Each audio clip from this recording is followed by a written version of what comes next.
শ্রী শ্রী রামকৃষ্ণ কথামৃত। ওম তব কথামৃতং তপ্ত জীবনং কবিভিরীড়িতং কলমশাপং শ্রবণমঙ্গলং শ্রীমদত্তং ভূমিগীনন্তি যে ভূরিতা জনা। 1882 নভেম্বর, তৃতীয় পরিচ্ছেদ। শ্রীযুক্ত মনমোহন ও শ্রীযুক্ত সুরেন্দ্রের বাটিতে রাশি রামকৃষ্ণ। পরের রবিবারে 19 নভেম্বর 1882 খ্রিস্টাব্দ জগদ্ধাত্রী পূজা। সুরেন্দ্র নিমন্ত্রিত করিয়াছেন। তিনি ঘর বাহির করিতেছেন। কখন ঠাকুর আসেন? মাস্টারকে দেখিয়া তিনি বলিতেছেন, তুমি এসেছ? আর তিনি কোথায়? এমন সময় ঠাকুরের গাড়ি আসিয়া উপস্থিত। কাছে শ্রীযুক্ত মনমোহনের বাড়ি।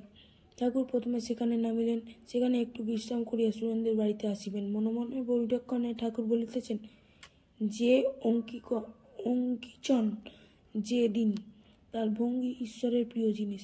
খোল মাখানোর জাপ যেমন গরুর প্রিয়, দুর্যোধন অত টাকা অত ঐশ্বর্য দেখাতে পাগল, কিন্তু তার বাটিতে ঠাকুর গেলেন না, তিনি বিদুরের বাটি গেলেন।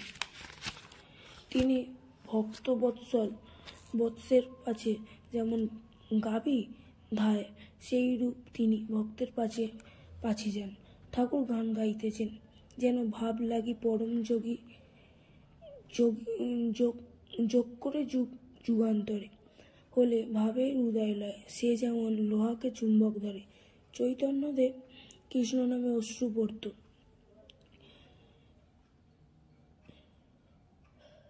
ঈশ্বরই বস্তু আর সব অবস্তু। মানুষ মনে করলে ঈশ্বর লাভ করতে পারে, কিন্তু কামিনী কাঞ্চন ভোগ করতেই মত্ত। মাথায় মানিক রয়েছে, তবু সাপ ব্যাং খেয়ে মরে। ভক্তি ঈশ্বরকে বিচার করে কে জানতে পারবে? আমার দরকার ভক্তি। তার অনন্ত ঐশ্বর্য এত জানবার আমার কি দরকার?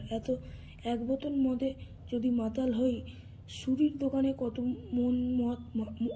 মন মদ আছে, সে খবরে আমার কি দরকার? এক ঘটি জল আমার তৃষ্ণার শান্তি হতে পারে। পৃথিবীতে কত জল আছে, সে খবরে আমার প্রয়োজন নেই। সুরেন্দ্রের দাদা ও সদরওয়ালার পদ জাতিভেদ। Caste system and problem of the untouchable solve theosophy. Sri Ramakrishna এইবার সুরেন্দ্রের বাড়ি আসিয়াছেন। আসিয়া দোতলার বৈঠকখানায় বসিয়া আছেন। সুরেন্দ্রের মেজ ভাই সদরওয়ালা, তিনি উপস্থিত ছিলেন। অনেক ভক্ত ঘরে সমবেত হইয়াছেন। ঠাকুর সুরেন্দ্রের দাদাকে বলিতেছেন, আপনি জজ, তা বেশ, এটি জানবেন সবই ঈশ্বরের শক্তি। বড় পদ তিনি দিয়েছেন, তাই হয়েছে।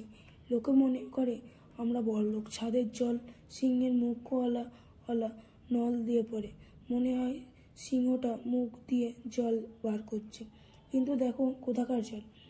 কোথা আকাশে মেঘ হয়, সেই ছাদে পড়েছে, তারপর গাড়ি গড়িয়া নলে যাচ্ছে, তারপর সিংহের মুখ দিয়ে বেরোচ্ছে। সুরেন্দ্রের ভ্রাতা মহাশয়, ব্রাহ্ম সমাজকে বলে শ্রী স্বাধীনতা, জাতিভেদ উঠিয়ে দাও, এসব আপনার কি বোধ হয়? শ্রীরামকৃষ্ণ, ঈশ্বরের উপর নতুন অনুরাগ হলে ওই রকম হয়। ঝড় এলে ধুলো ওড়ে, কোনটা আমরা আর কোনটা তেঁতুল গাছ, কোন আম গাছ বোঝা যায় না। ঝড় থেমে গেলে তখন বোঝা যায়। নবানুরাগের ঝড় থেমে গেলে ক্রমে বোঝা যায় যে ঈশ্বরই শ্রেয়। নিত্য পদার্থ আর সব অনিত্য। সাধুসঙ্গ তপস্যা না করলে এসব ধারণা হয় না। পাখুয়াজের বল মুখে পড়লে কী হবে, তাতে আনা বড় কঠিন। শুধু লেকচার দিলে কী হবে? তপস্যা চাই, তবে ধারণা হবে। জাতিভেদ, কেবল এক উপায় জাতিভেদ উঠতে হবে, সেই ভক্তি। ভক্তের জাতি নেই, অস্পৃষ্ট জাতি শুদ্ধ হয়। চণ্ডাল ভক্ত হলে আর চণ্ডাল থাকে না, চণ্ডাল ভক্ত হলে আর চণ্ডাল থাকে না। চৈতন্যদেব আচণ্ডালে কোল দিয়েছেন।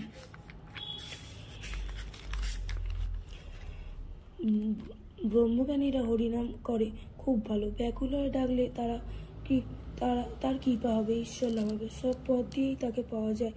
এক ঈশ্বরকে নানা নামে ডাকে। যেমন এক ঘাটের জল হিন্দুরা খায় বলে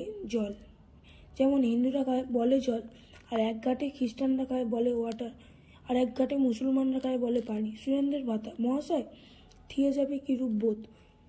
শ্রীরামকৃষ্ণ, শুনেছি নাকি ওতে অলৌকিক শক্তি, মিরাকেল হয়। দেবমোড়লের বাড়িতে দেখেছিলাম একজন সচিত্র পিশাচ কত কি জিনিস এনে দিত, অলৌকিক শক্তি নিয়ে কি করব? ওর দ্বারা কি ঈশ্বর লাভ?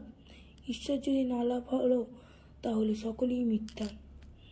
ওম নিরঞ্জনাং নিত্যাং অনন্তরূপং ভক্তানুকম্পাদিত বিগ্রহং বৈ ঈশাবতারং তনপরমেস্মিডং তব রামকৃষ্ণ শিরসা নমামি।